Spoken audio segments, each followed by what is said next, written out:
Okay, so they really chose the people who are going to be able to present, I guess, ahead of time. But they claim they submitted my written statement to the committee, the written statement that I sent on the email. So let's have a look around, I guess, and we will.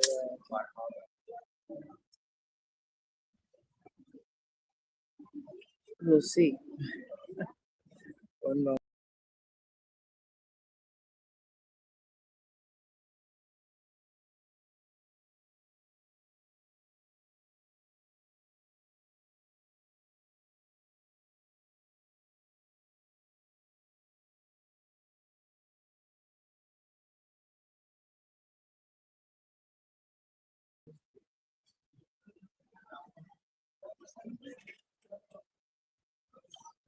I had this woman right here. I don't know who she is for sure, but the other side clapped, like gave some applause when she came in. So apparently she's some type of activist for their side.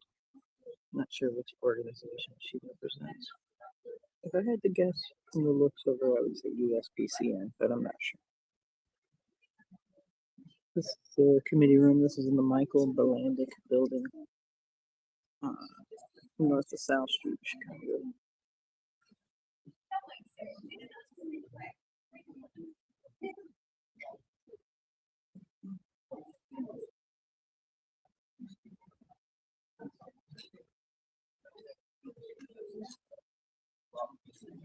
They said it was a very popular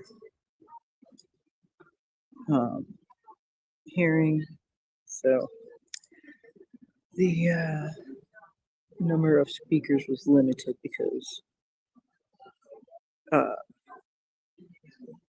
because there was just so many that wanted to speak, they had to kind of organize it, and I guess they contacted the people via email ahead of time.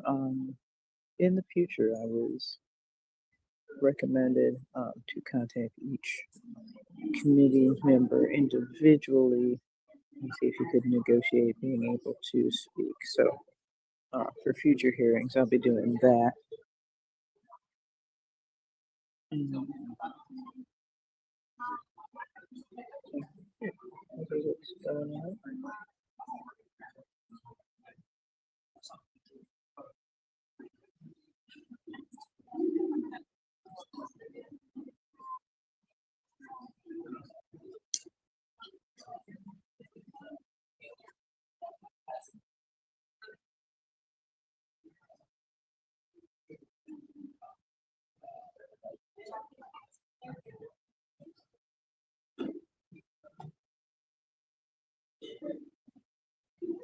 I really hope whoever is speaking for the pro-Israel side is a good speaker. That's all I have to say. If they didn't just choose based on whoever signed up first, I hope they, had a speech of substance to present.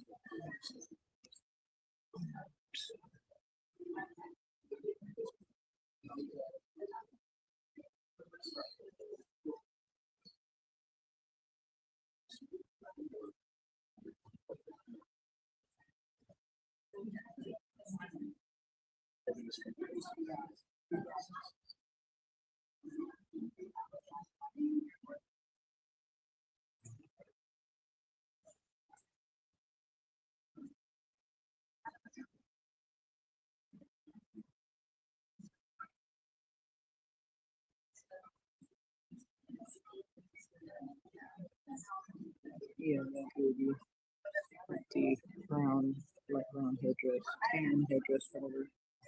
She's definitely one of the main people. It's gonna have to confirm her name because she's very active. She seems to know everybody on the other side. Not even sure how many people from our side are physically deployed today.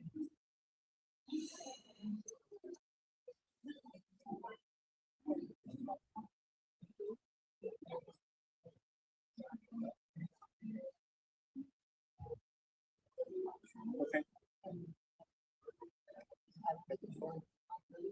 I guess they have a setup for it. Looks like for a PowerPoint over there.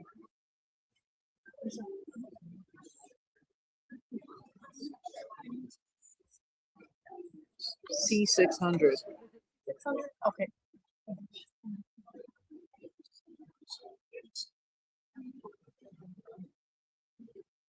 But I'm not sure if it actually says that in it. But that's what room this is. Regardless of whether they mention it or not.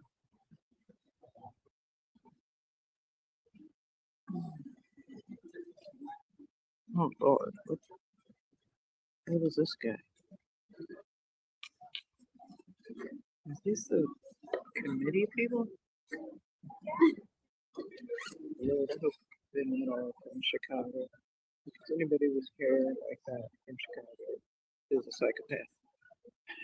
If he's from Central Illinois, it's okay though. Because then it makes sense why he's got like weird farm boy hair. But in Chicago, that's usually a sign of you either being a communist or a white supremacist, weirdly. Um, you know, not saying that it's 100% indicative of that, but there is an association. Not sure who this guy is, but he's speaking.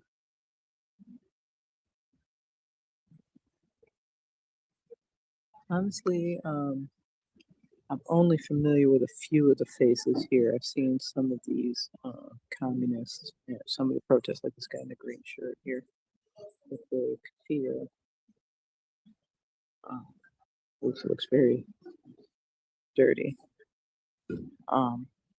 He, he probably a little younger than me, but I've seen him before. He's probably the tallest of the communists, and then that semi-transgender one with whatever looks like an 1800s aristocrat over there. He, she, whatever is has been seen at other Palestine related stuff.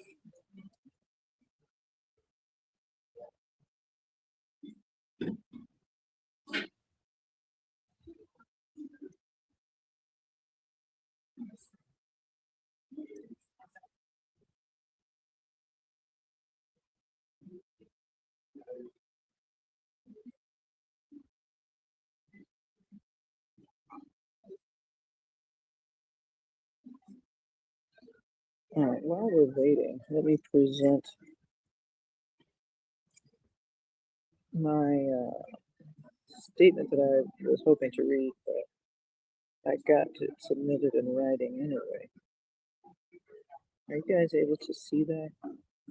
Actually, that's not supposed to have a banner on it. Sorry.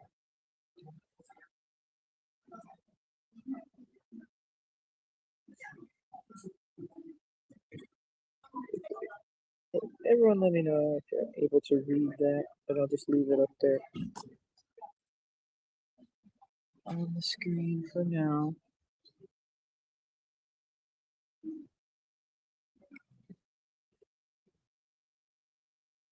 If you're not able to read it because it's too small, I just read it to you. As members of the committee, I stand here today in absolute opposition to HB 2723. This bill is not a protection of human rights. It's a legislative endorsement of economic warfare against the Jewish people. BDS is a shell for terrorism. We must call the BDS movement what it is. According to reports from the Foundation for Defense of Democracies, BDS National Committee includes the Council of National Islamic Forces of Palestine, which counts U.S. designated terrorist organizations like Hamas and PFLP among its members.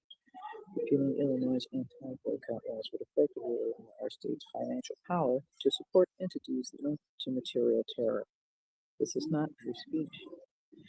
Opponents claim that this is about free speech. It's not. This is about whether the state of Illinois will side with a Nazi-like organized boycott of Jewish goods. Just as the 1930s campaign shouted, "Don't buy from Jews," BDS targets any entity it labels as Zionist. On social media, BDS affiliated groups have been caught repeatedly praising Hamas and resistance and the October 7th atrocities. These are not political critics, they're extremists.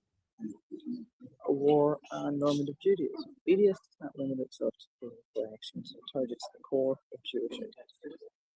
Since over 95% of Jews worldwide identify with Zionism as part of their religious heritage, the boycott of Zionists is a boycott of virtually all Jews who are mainstream Judaism.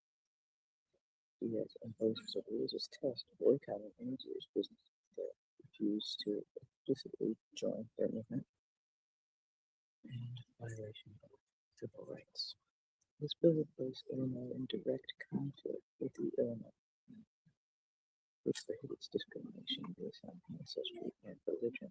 Furthermore, it risks violating Title VI of the Civil Rights Act of 1964 by facilitating a boycott that targets a protected class. The state would be institutionalizing bigotry. And that is the statement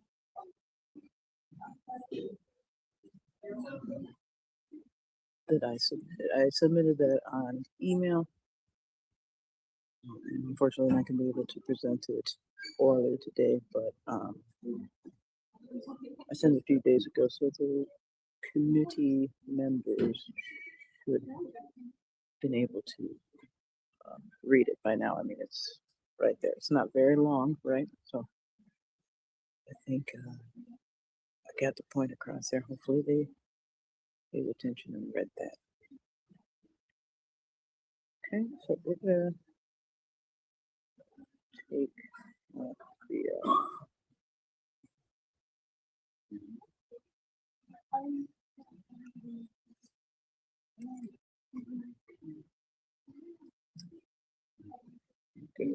that for now. I'll just get back to okay, the clerk has begun recording.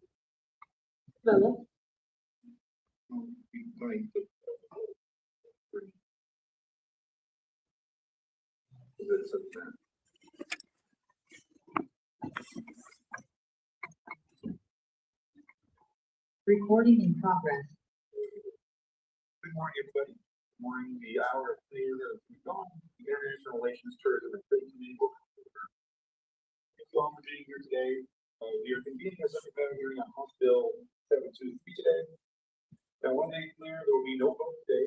What a subject matter hearing does, it gives a chance for legislators and the public to hear from experts, proponents, and opponents of the bill. It's important issue like this. It's important that we understand all sides and all facets. I recognize this issue carries significant emotional weight for many people, both sides of this issue. I'm here for most of you here. The testimony we'll hear will touch on deeply held beliefs, lived experiences, and concerns that extend into our communities, our economy, and our nation around the world. Because of that, we understand that feelings may run high. But I intend to keep this community's focus on what we have in charge of, looking out for the safety, welfare, and the well-being of the people. We have a responsibility to protect our work with professionalism and respect, ensure that every voice can be heard. To do that, we must maintain order. There will be no public comment. We've already done that by filing a single voted appropriate. As of my last count, 18,299 proponents, 11,781 opponents, 44 oppositions. We will not be allowing any outbursts, applause, or commentary from the gathering this time. These will be disruptions. What I want people on both sides of this issue to feel comfortable to speak. If there are any problems, we're opening them up. The defending party will be asked to leave. If they will not, they will be escorted out and be trespassing. We do not want to do this. What we want to do is prepare both sides and let the party speak for themselves. So with that, we'll be having 7 witnesses today. Sarah,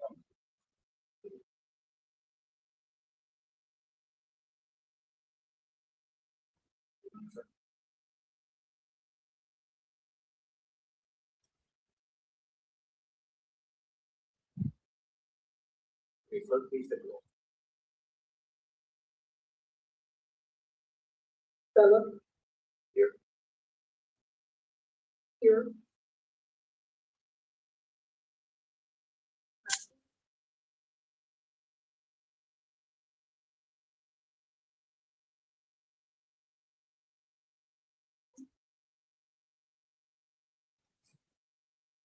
Philip. Hold 1 second. Does Nelson is here? Nelson present. Okay, got it. Thomas. Here. Piper. Piper's here. Kelly.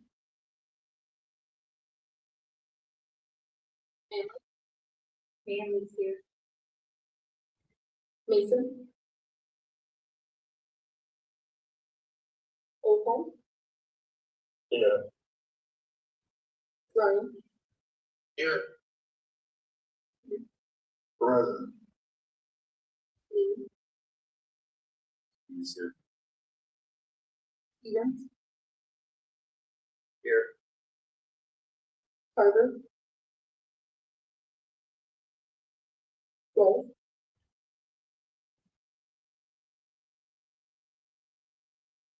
Elizabeth. Very much. So today we'll be hearing from Sarah Van Loon from the American Jewish Committee, Dan Goldman from the United Jewish Fund, Rebecca Weininger of the APL, Martin Levine from JDP Chicago, Richard Goldwasser, former J Street Chicago Chair, former J Street National Board Member, Yasmin Delaga, Community Representative. Sorry if I'm mispronouncing your name. We'll be also hearing from Dr. Ken Kipps, from the University of Springfield, Distinguished Professor of Public Administration and Director of the Institute for Illinois Public. With that, let's begin. And sponsor the bill, Representative Rashid, who is recommended to lay out what the bill does and why. Good morning, everyone. Chair Mello, Vice Chair Chair, Minority Spokesperson, members of the committee. Thank you for the opportunity to 2723. I want to begin by recognizing the advocate community members and colleagues who built momentum for this bill, and to thank the chairs of the Black, Asian, Progressive Caucus, the Deputy Majority Chair, and the dozens of lawmakers across both members who have already done. This support reflects a broad understanding of medical assembly that Illinois is on the side of how we created, and that we have a comprehensive. We will hear from 3 other witnesses today as I tell you upfront who they are so you can understand why I'm going to the. You'll hear from the party who spent 50 years as a institutional experience, with 4 decades helping build what is now the largest community center system in the United States. Marty will tell you from the time institutions conceived of the place were working to repeal, how it was conceived and whose interest it was actually built to serve. He will also share the words of his radio, former intelligence, former generals, leading all across the South, who have said in public in their own newspapers what their own government is doing. I'm going to read that material at the end. You'll hear from Richard Goldwasser, how the attorney of 35 years was and carries the New Street Chicago chapter of 40. Richard was the daughter of all of like ours, and copied by many other states, who lose the democratic rights and values that in this country. I'm going to leave that argument and you'll hear from the internet, who will speak to the human reality of what this law yields from people protest. I'm not going to try to do justice to that, leave it to her. To listen to her, carry it, give that. What I want to do in this time is first, I want to tell you who this law is not in the abstract, but in concrete terms. And second, tell you what this law is. I was born in Chicago. When I was 5 years old, my parents took me on a plane and flew to the village West End of Palestine.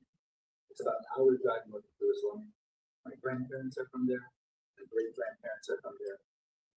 Great grandparents. I with science, or that is from there. I lived there until I was 11. I've been going back every couple of years for my entire life. The village is built in a map, turning into a stand. Houses are stone. From my family's roof, you can see mountains, the neighboring village, olive, and lemon trees, schools, and also a store. Some of those trees are more than 1,000 years old.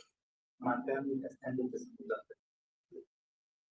October and November, when the olives are ready, almost everyone in the village comes with their kids. Everyone goes out to the trees. We spread tarps under the branches, hang the olives down with the hands. Kids run between the rows. At the end of the olive harvest, that's the one. You eat dinner outside. We give jars of oil to neighbors, to relatives, to the family members who live in Chicago or that is what a Palestinian community looks like when nobody is interfering. Those people on their land, learning to love the traditions that have been passed down from their parents and grandparents, raising their children to listen. Palestinians are people who love education the way some people love sport. My parents had nothing when they were here. They built a life so that their children would be educated. Every Palestinian family I know is education was the inheritance my parents would leave behind. It was the inheritance that people would Palestinians across the West Bank. That's the parents for always their children, even when the school is closed. We are also a tight knit. You're a Palestinian in Chicago, you almost certainly have and if you can't keep in touch, the young man who was killed in our village 3 summers ago, he was proclaimed had family in the Islam, right here in the town. The father of 5 who was killed in the West Bank last year, Hamis Hayat, his family. A Palestinian child whose skull was fractured last year by Israeli settlers is about to graduate high school in a few weeks in Britain. That's not a coincidence. That is a community that held itself together across borders, across oceans, across a century of pressure to break up. I tell you all of this, the trees, the harvest, the education, the family ties, because everything I'm about to say to you about this book makes sense only if you understand that this is who the law is about. We are not an abstraction. We're not a line item of foreign policy debate. We are people. We are members of your community. We send our kids to the same school you send your kids to. Children play soccer and basketball. And many of us, like me, grew up partly here and partly there, with one foot in Cook County and one foot in a village that has been on the same hillside since before the United States. Now I have to tell you something harder. There is a project to make sure the village I just described to you does not exist. It is a project to take the land. It is a project to take. It is a project to break the connection between the Palestinians of Cook County and the Palestinians of the West Bank. To make sure my cousin's children do not inherit the orchards their great grandfathers planted. To make sure that fewer of us each year can go back. To make sure that what remains of our community and our homeland is eventually quietly gone. This project is conducted in broad daylight and foreign government that specifically did what it intends to do. Its current finance minister at podiums and said that there is no Palestine. Its current security minister has been convicted in Israeli court supporting terrorism and lives on land that was taken from a Palestinian village. The settlers who attacked my village in 2023, hundreds of them in broad daylight, were not arrested. They were protected by Israeli soldiers. That is not an accident. That is the policy. The law I am asking you to repeal today is one of the tools of that project.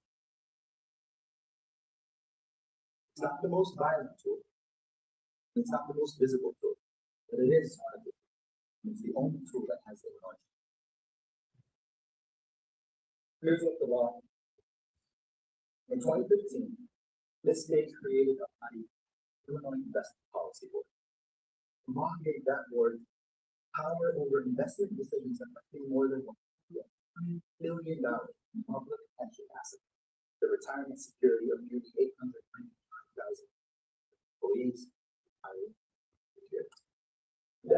law did something extraordinary. Exempted the board's decisions from the ordinary fiduciary duties. The other body managing public retirement money in this state is required to follow. The board has no duty to ask whether a divestment is good for retirees before person. It has no published standard. It has no formal appeal. It has no audit. It has no annual report. The seven-member politically elected board, exempt from the most basic legal procedure to the workers it controls, is the unilateral power to force the sale of pension assets. If it determines that a company's business decision to hold that is politically motivated. The statute does not define politically motivated. The phrase the trigger for the entire enforcement machinery is left to the discretion of the board. And what is the board's actual mission? Well, the chair of the board's Israel Boycott Restrictions Committee, in writing, in correspondence later released through public records requests, described the mission as, quote, preserving Israel's sovereignty, including over the West Bank. That is the documentary record. That is not what an anti-discrimination means. That is what a foreign policy enforcement body does on behalf of a foreign government, paid for with the retirement savings of the directors and judges. Martin Levine will walk you through that record in more detail, but I want you to hear that phrase in writing from the man the board put in charge of its Israel Boycott Enforcement. I want you to hold that language next to the original letter you received that calls this an anti-discrimination law. The architect of the law itself is a man named Richard Goldberg. He drafted it as a staffer for government. He has spent the years since then on his board of the organization called the Foundation for Democracy, where it's currently heard. He has spent the last several years publicly advocating for war with Iran. He appeared on television in March of the year to comment on active U.S. interests. Same strikes that, according to Pew, 61% of Americans approve of. The same strikes that driven gas from $5 a gallon.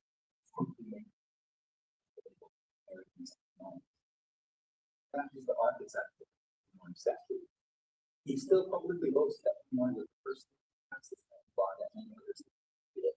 He's continued to lobby for the update, including in 2020. Memorandum to the board demanding a move against Morningstar, an Illinois headquartered company, for the supposed crime of providing accurate mental, social, and governance research. So when I describe this as a partisan over carrying out a political project, I am not using a figure of speech. I'm describing the documentary record.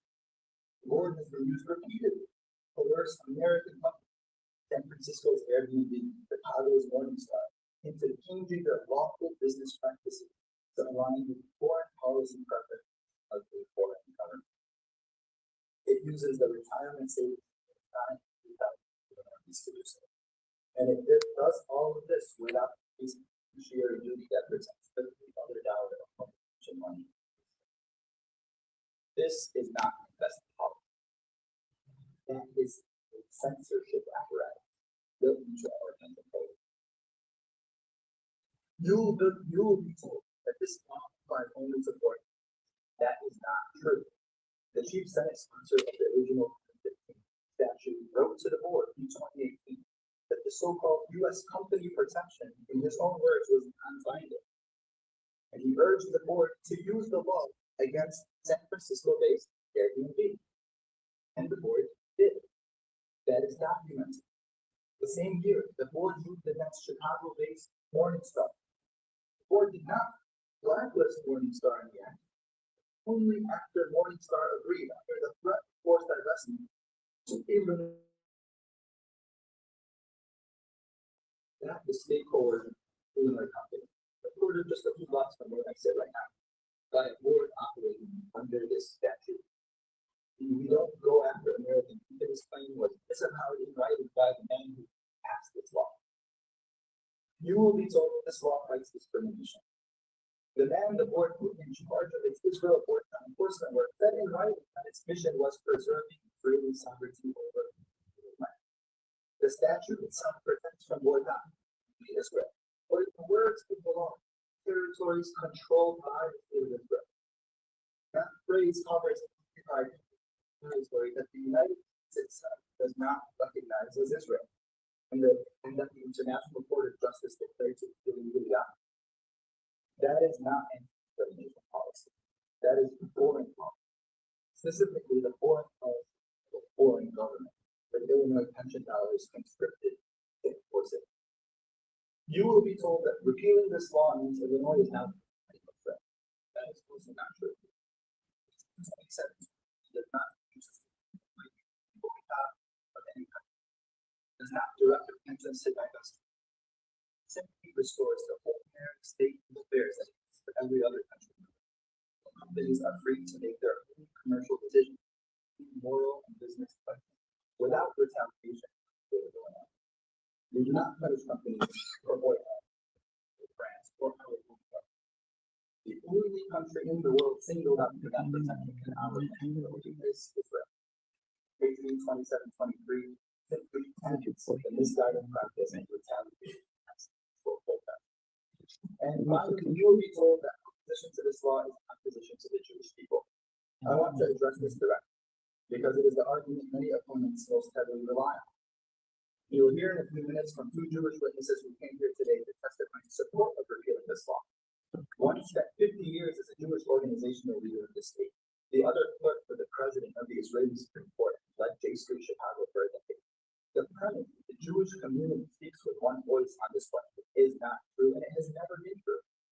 And it is especially not true today when polling shows growing majorities of American Jews opposing shielding Israel upon ability. In recent weeks, 7 of the U.S. Senate's 10 Jewish members voted to block bombs from going to Israel. And just before I answer this hearing, I learned that Christian Mayor Yaakov, soon to be congressman, just voted endorsing HB 2723. I want to come back briefly to where I started.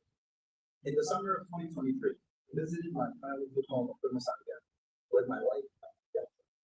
It was early Israeli settlers.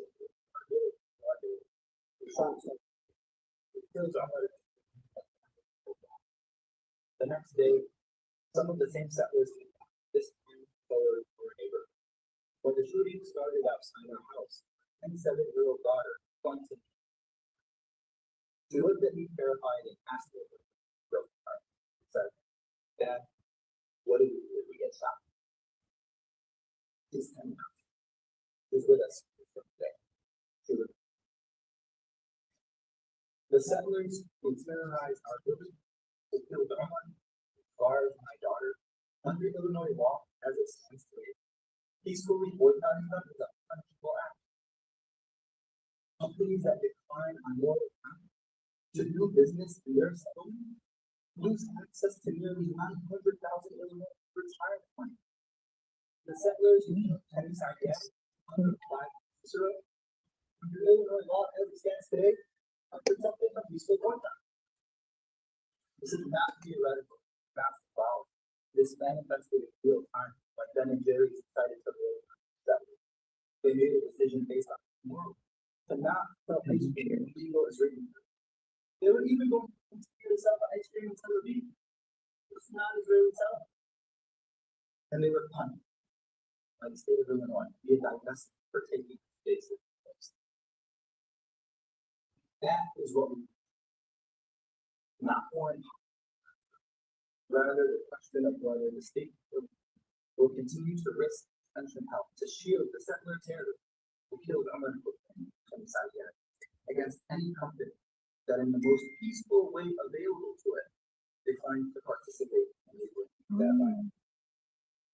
I told you who Palestinians are. I want to tell you briefly what is happening to us. The schools and universities that mean so much to us are being deliberately erased. Every one of Gaza's 12 universities is destroyed. Schools sheltering displaced families, community leaders, hackers have been lined up and shot.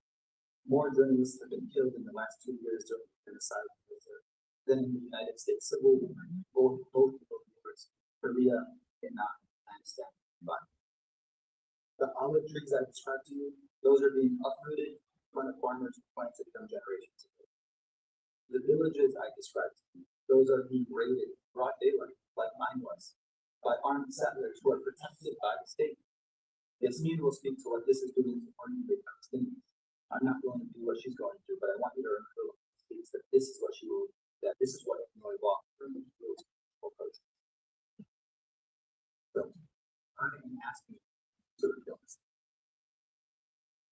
This law uses the retirement security teachers, university workers, state employees, it coerces American companies, including Illinois companies, into changing their lawful behavior.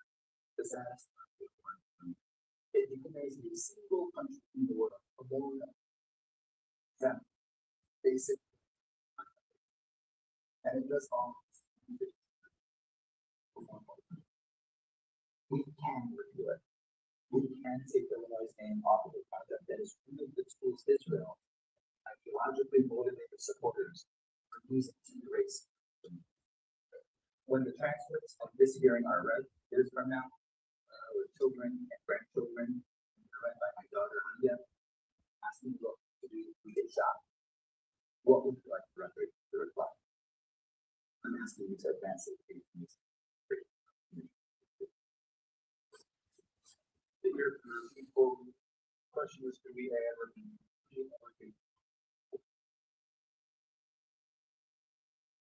does anybody have any what we're doing is we each set of speakers that question. Do you have any questions? I do have one question for Representative.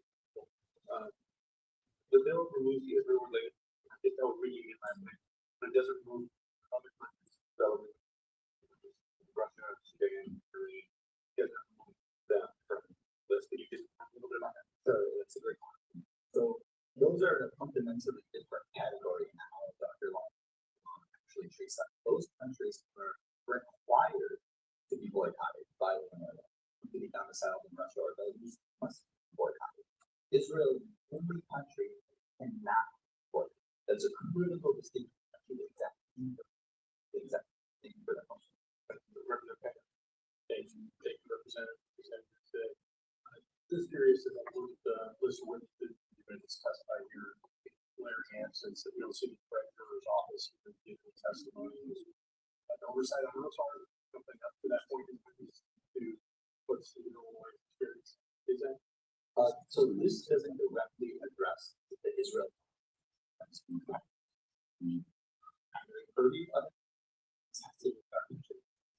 GRS specifically to not Israel bonds.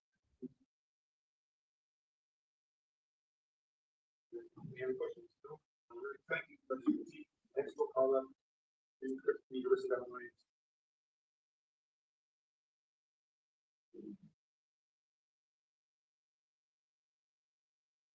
I think we do PowerPoint that.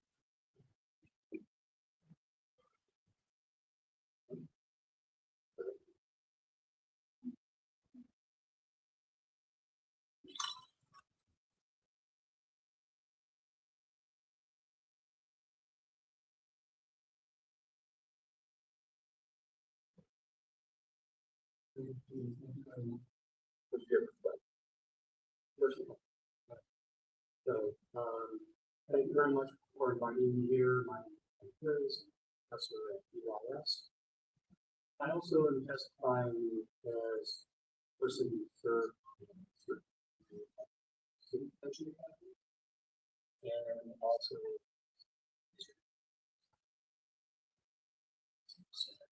I've been doing research on pensions for over 20 years, and so I want to thank you for inviting me again. I'm testifying neutral. I take no position in the bill or the original description.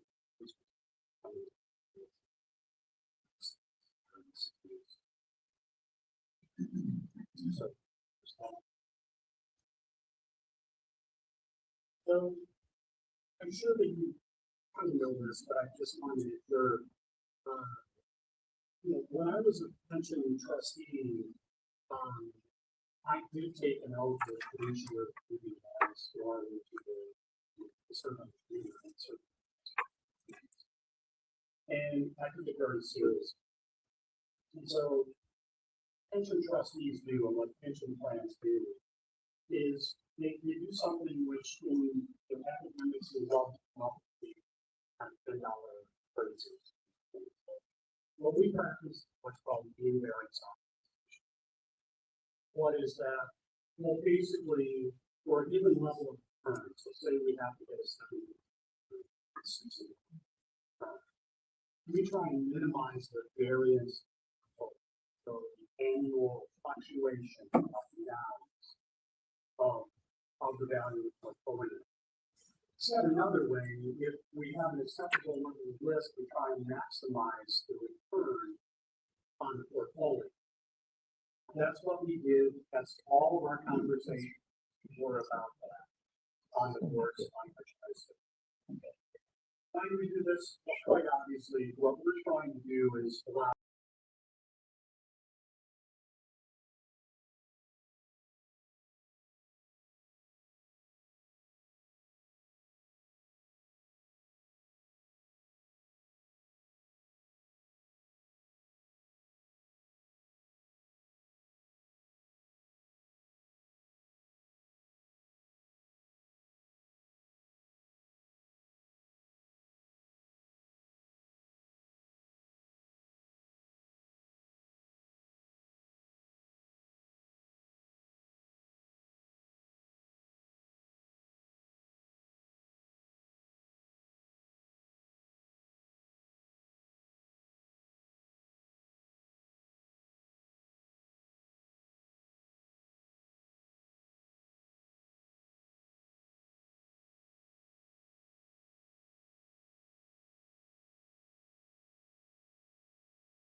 no other questions. Thank you very much, Ben. I really appreciate it.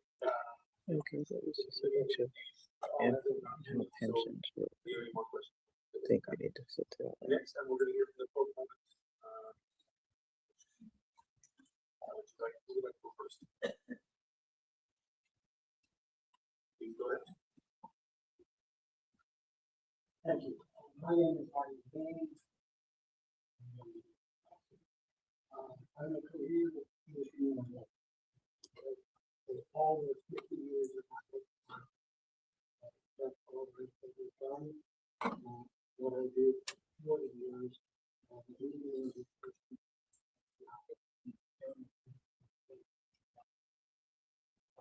work was profit my commitment to building strong, fighting, giving history, and connecting with community ministry.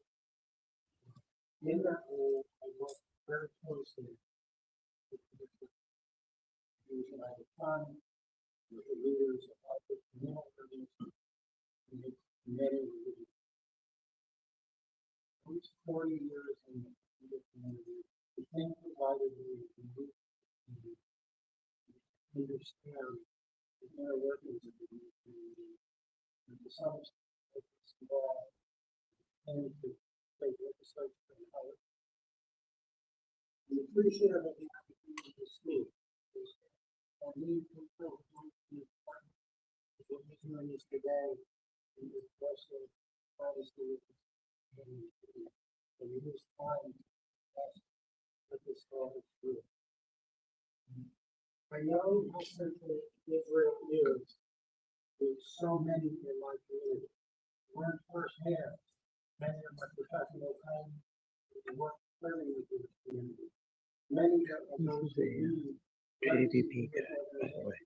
and many of the men and women I pray this week have struggled to accept Israel as their dream is not the Israel that we heard about minutes ago in the representative. They struggle to see Palestinians as a people with a claim to the same land as a whole. They have struggled to accept that Israel was not able to remote the words of the declaration of independence. It was not a land, I'm quoting from that time, complete upon social regulation. They struggle to see the thing every day. For those who claim to speak for the Jewish community and rise up to Palestine, Israel could do no wrong. Myths became true. The land who have the people who have believed that if Zion is that Israel would be a Jewish state or a democracy, but not both. Those concerned were pushed to the property of culture. It was very difficult to do that. The words that ran up the street. But we still do that. There's so many people which is support property and friends and neighbors. Instead, they were used for an obstacle to existential threat to the fantastic dream of the Jewish benefit.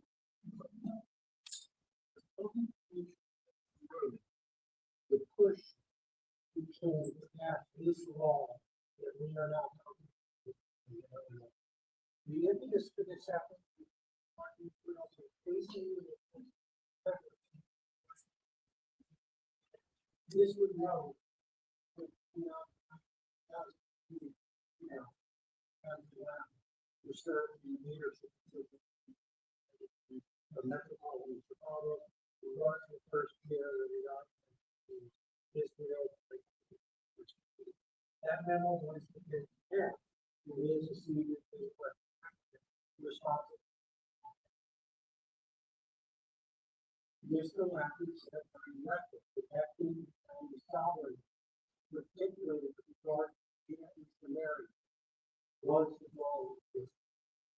And that represents the community that said we established Israel, even in the face, which was happening in the experience. This was not this was about that it was really done and its expansionist process. from thousands of times, I was doing civil society, there's not this first issue that calls for appointment.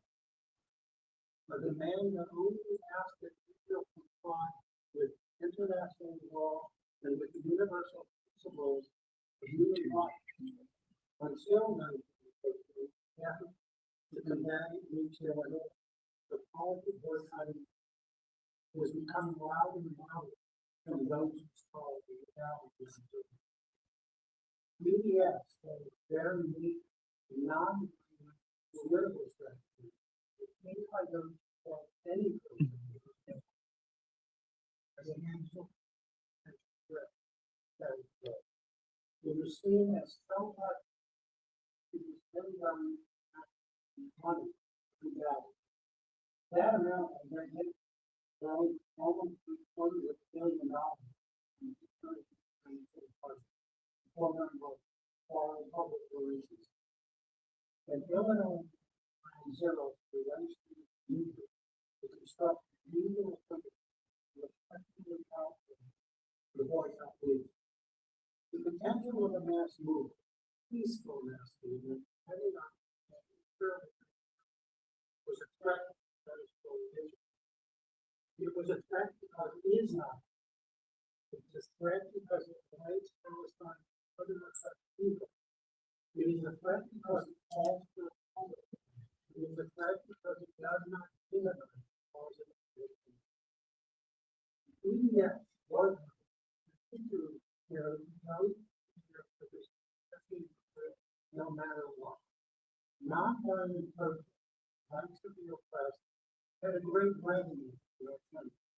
We can remember that in 1955, Rosa Parks, the teacher that was seen on the Secretary Park, that launched 13-month of the monkeys in protesting white racist oppression. That was the beginning of an effort that still goes on, but it never can make this country without peace. We can remember that in 1952, the national movement had called for the boycott of the apartheid regime in South Africa, which, after years of struggle, proved to be successful. Again, an effort to return the oppressive regime aggressive.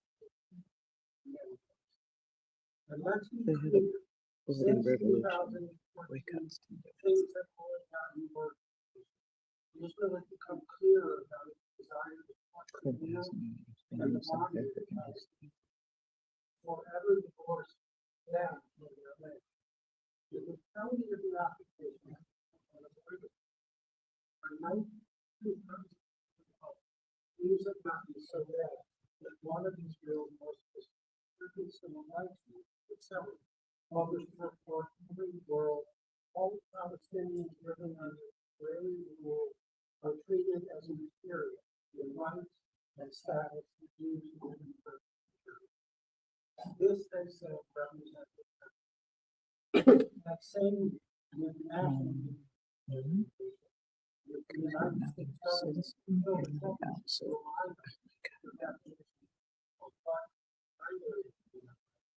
reached a similar just to figure out the citizens altogether.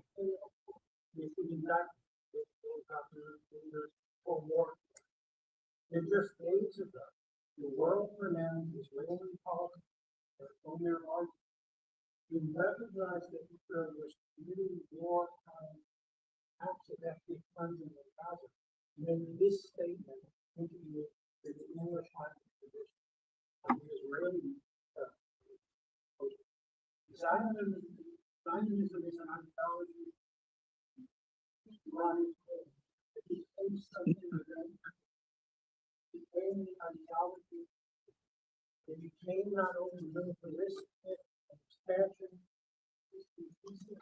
extremely violent, and typically an ideology that deeply harmed both the individual and the collective. Such an ideology. You're asking me that you do earlier this week, Mark Ruder, who was the former chief of Israel's Mossad intelligence said what he witnessed during the tour of the occupied West Bank, Mark began with it. The Nazi withdrew in the 1930s. Again, we're asking for law, we're asking you to repeal your text message. Those are scholars, that is a leader of the things have not so bad. First, in 1970,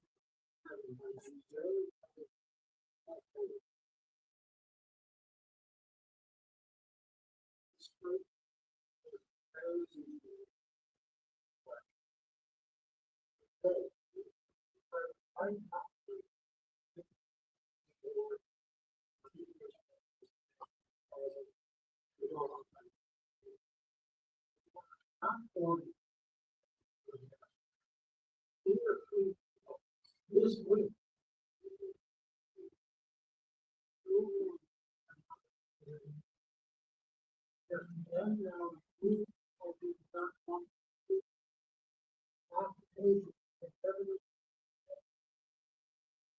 even a bigger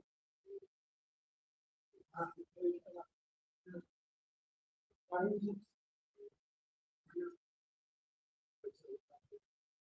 even more fears about they see how the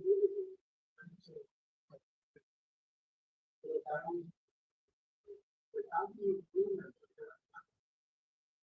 president, others, are not imperial, they're not self-moving American. That is the whole for us. That leads us to the problem. I don't want the job for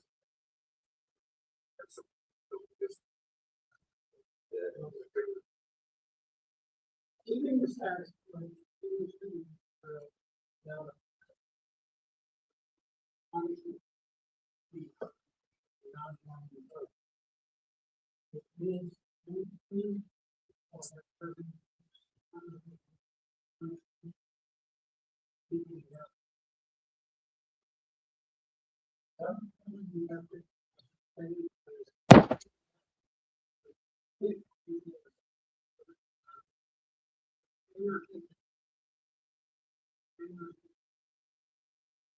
what it counts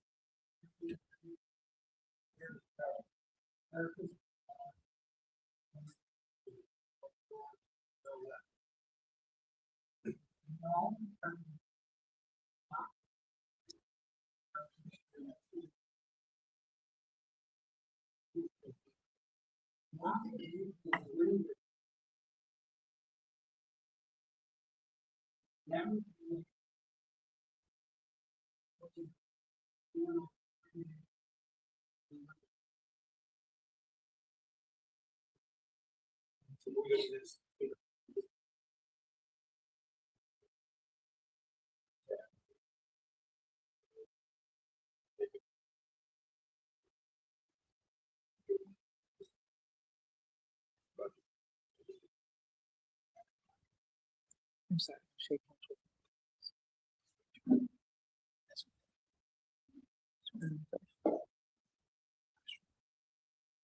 I'm recording it. Again, strictly down. I know it's hard. I know this is a very emotional topic, so there's a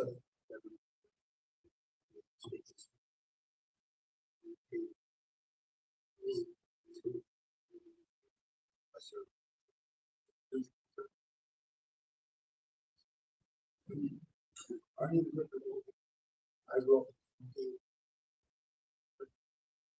launch it all over the there's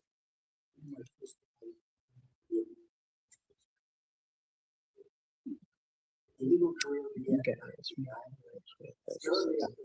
Myself.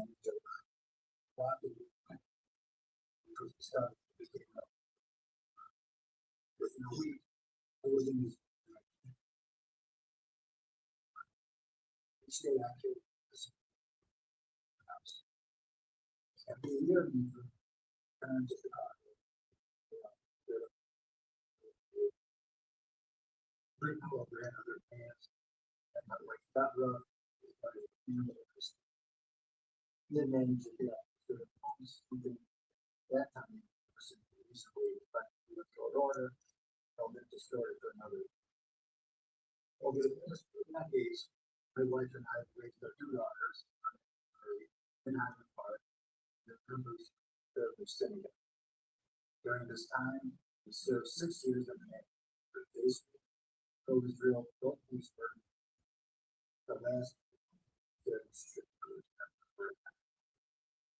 share this background because there is a persistent perception that views of on Israel, the criticism of simply not the case. That poll conducted after the point elections. So 90% of Jewish Americans, no one can criticize the government and still be overthrown. And we're not talking about either. People question 51% Jewish Americans believe Israel has committed war crimes against Gaza.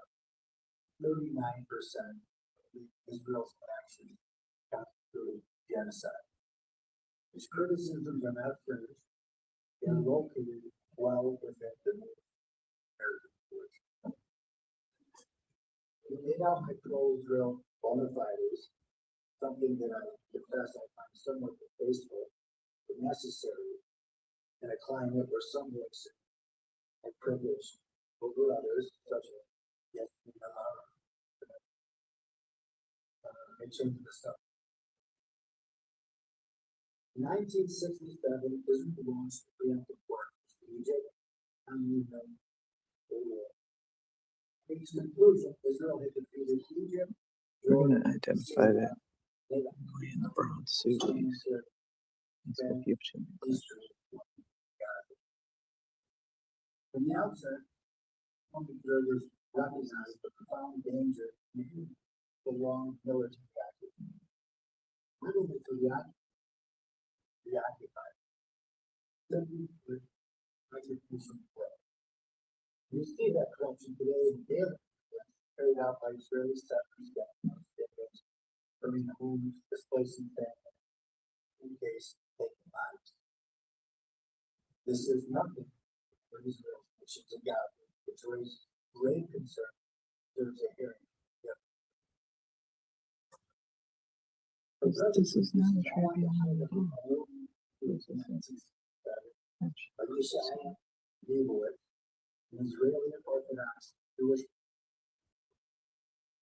said the state ruling hostile population 1.5 million foreigners would necessarily become a secret police state with all that implies for education, free speech, and democratic institutions. People would understood the sustained United Nations required pressing. People conscious would inevitably organize and figure out that democratic institution